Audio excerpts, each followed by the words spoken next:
Hello and welcome to Interview, a production of the Government Information Service. I am your host, Jacques Hinkson Compton.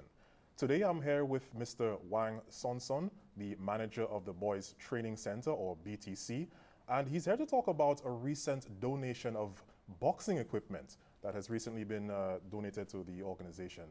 Welcome, Mr. Sonson. Thank you. Thank you for having me. No problem. Thank you for being here. So first of all, tell us a little bit about the BTC and its purpose and mandate. Well, the BTC earlier this year, 2021, February 20th to be exact, celebrated its 61st anniversary. The BTC is a juvenile rehabilitation / detention center for boys between the ages of 10 to 18 who are either in conflict with the law or those that are there for care and protection. The boys who come to us, they usually come to us through the courts. Well, at all times they come through us through the courts via a court order. At the center, we have a number of programs aimed at rehabilitation, and these programs include counseling. We have 4 trained counselors on staff. We also have educational programming, whether it's technical, vocational, where the boys get to do welding, agriculture, woodwork, and we also try to attain qualifications in Caribbean Vocational Qualification, CVQ. We also have academics, where we have 2 teachers on staff who teach the classroom academics like the maths, the English, your science, and whatnot.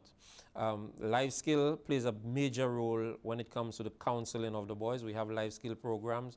We have aggression replacement therapy, where we try to modify the aggressive behaviors of the boys. Sports also plays a critical role in our intervention. We have a very good sporting program where the boys participate in the annual secondary schools calendar of sporting activities. They also participate in swimming, boxing, table tennis, just to name a few. We also have a music band, and the music band is sponsored by the Amy Winehouse Foundation. And our boys have performed on a number of big stages, for the United States Ambassador being one of those persons that they have performed for the Prime Minister and other dignitaries. Yeah. Now you've mentioned boxing, which is a good segue into why we're here on the program. So tell us a little bit about the boxing equipment that was recently donated to the organization and the organization itself that donated. Okay, well, on the 14th of October this year, we received a donation of boxing equipment from the St. Lucia Amateur Boxing Association. These equipment included gloves, hand wraps, the punching bags, and skipping ropes. The Boxing Association and BTC, since I've been at BTC, we've had a very good relationship. In 2017, they came into the center, and we had 11 of our boys selected to represent St. Lucia in the Creole boxing tournament, which was held here in St. Lucia. All of our boys were successful in gaining medals at this tournament, and they represented St. Lucia, and we were very proud of their representation. So during COVID, this program have died off a bit, but we were happy when we heard from the Boxing Association that they were thinking of us, and it was their intention to donate boxing equipment to us. I know the national coach, the national boxing coach, is very excited about working with our boys at BTC, and he has indicated that he will be the personal coach coming in to train the boys. So it's very good for our boys, because this is another aspect of rehabilitation, another aspect to them succeeding if they were to take the sport seriously, because as we know, boxing is a very disciplined sport. If you're not disciplined, then you will not make it in boxing. So this is one aspect of rehabilitation that is very important to us. Now, is boxing something that a lot of your wards are interested in? Is it something that they sought beforehand, or was it introduced to them through the Boxing Association donation? Okay, well, previously, as I said, in 2017, when it was introduced, I think it was reintroduced to the center, a number of the boys were excited. about it. And as I said, a number of them represented St. Lucia, 11 to be exact. This time around, we don't have as many boys at the center, but there is one boy in particular who kept asking for the boxing program to return to the center. So I know he's very excited. When he saw the presentation, he was very excited. Hopefully other boys can come on board. But it's having diversity. It's not just one sport. So as many sports as we can have, because boys may not be interested in the same thing. So it's always good to have a wide range to choose from, because our ultimate aim and our ultimate goal is to help these boys rehabilitate in some form and be successful when they leave the center. Now, other than you mentioned that the boys will have equipment, they've had coaches. Do you have any sort of success stories that have possibly occurred from boys that have been trained in boxing since they've left BTC? Or is it that while they're there, they just regularly compete? Okay, well, with my experience with the first encounter that I had with the Boxing Association is that, as I said, the success stories is that they actually represented St. Lucia and won medals. After they left, one or two of them stuck with the Boxing Association, and they continued on that boxing journey. Success for us is not necessarily a boy going out there and being, highlighted in any field. Success really is that when the boys came into BTC, that they were on one particular path, and that path may have been a path to destruction, a path to bodily, a path to being a menace to society. I just want to stop you there just for a second. My director is letting us know we're due for a break. We'll pick up right where you left off. You're watching Interview. We'll be back in a moment. Okay, so when you come back, let's continue the story. Tired of waiting for hours and days. Tired of standing in lines and lanes. DigiGov is the solution. Over 150 services online. Renew your license and waste no time. Contact the call center 311, that's right. And be updated on the status of your task. DigiGov saves you time. DigiGov, get online. I am DigiGov. I am DigiGov. Hi there, I am DigiGov. I am DigiGov. I am DigiGov. I am DigiGov. I am DigiGov. DigiGov for the people. DigiGov free your mind.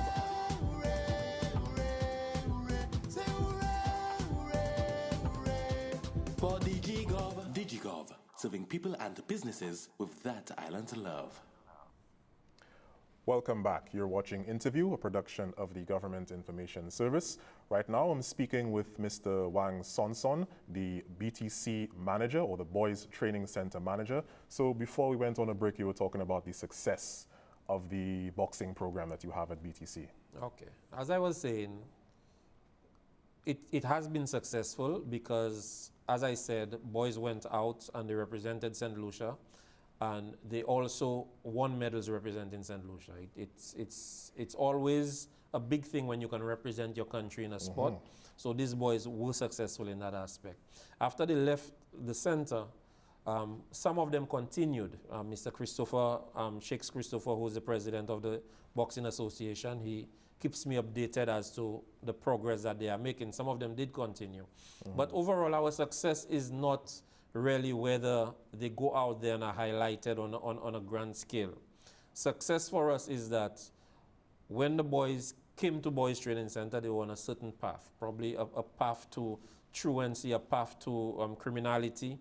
But when they leave us, they do not continue on that path. Our programs that we delivered to them, the interventions that were given, it showed that it was successful in some way, and they did not end up at bodily like is the case with most of them. People believing that's the only place that they will end up. So the boys leaving us after they leave Boys Training Center, I will say it's a minimal, it's a minute amount that probably would infringe on the law after they leave. So it's very much working as a rehabilitation tool, boxing. I imagine that it must be good for their discipline, self-confidence, even their anger management issues that they might have, or conflict resolution. Definitely, definitely. Instead of wanting to fight with each other, if they are into boxing, it can be organized that they do it the gentlemanly way. There are persons there who will referee, as to say, and then make sure that no one hurts each other. And it's a form of physical activity where you keep fit at the same time. You know, you not only your body but your mind as well, because there's a lot of thinking involved in boxing. You have to be very clever. You have to plan your strategy in boxing. So it is very good for them. So it does also, in a sense, teach them how to think strategically. Yes, and on their feet. That's very good. Yes. So what about, could you go a little bit about any of the other sort of programs or sports? Just very briefly touch on those a little bit. Because I know you have your football program, you have CVQs. Yes. We have, as I said, we want to expose the boys to as many programs as possible, so that when they leave, they may have a chance. If there's one they did not like and there's one they took to, that they may have a chance to move on. One area that we've been very proud of is the CVQs. For the first time, it was about 2018, 2019 in the histories, now 61 years. In the history of the center, we had a boy gain a certification in a technical vocational subject, and that was welding. After that, he went on to get level 2 in welding, and we have had 2 boys since who've gotten level 1 in welding. We have partnered with a gentleman who owns a welding company, and some of our boys have been employed with him after he leaves. And when he sees me, he's so proud of the progress that the boys are making, particularly the first one who got the CVQ in welding, the progress that he has been making. When it comes to football, we have had boys travel to Grenada to participate in football tournaments. So it is something that we want to build on. We want to come in with cricket, make our cricket team a strong team, because traditionally that was our #1 sport until football took over. So we want to go into cricket, we want to go into volleyball, and we want to diversify as much as possible, give them an opportunity to be part of various aspects of sports. Okay, so we're coming a little closer to the end of the program, but there are just a couple more questions that I do want to ask. For example, is there anything that we can expect from the BTC in the near future? Well, in the near future, what we're working on right now is a mentorship program. We've been sending out application forms, and persons have been registering to be part of our mentorship program, because we at BTC cannot do it on our own. We need the support, especially these young men. They may need role models in their lives, and a lot of them don't have the role models. So if persons believe that they can make a difference in the lives of these young men, we encourage them to come on board with us, contact the center, find out how you could be part of this drive to have a solid mentorship program to assist the boys. And in terms of equipment for any other avenues, is there anything else that you wish that persons or patrons could be able to donate? Well, the donations have been coming in good. The following Monday, after we received the boxing equipment, Mr. Christopher again handed us a quantity of footballs. These footballs were donated by the St. Lucia Football Association. So the donations are coming in. On the 20th of October, we received football equipment, a full kit from the Free Kick Foundation out of the US. So we are getting equipment, probably our basketball program. That is what we really want to start going as well. So if we can get assistance when it comes to our court, the rehabilitation of our basketball court and rims and whatnot, so that we can really have something going, and the boys can also always keep active whilst at the center. Okay, that's brilliant. I want to thank you very much for coming on our program. I hope you can come back another time and speak on other programs that you have in the works. I want to thank you, the audience, very much for watching. This is Interview, a production of the Government Information Service. I am Jacques Hinkson Compton. Thank you for watching.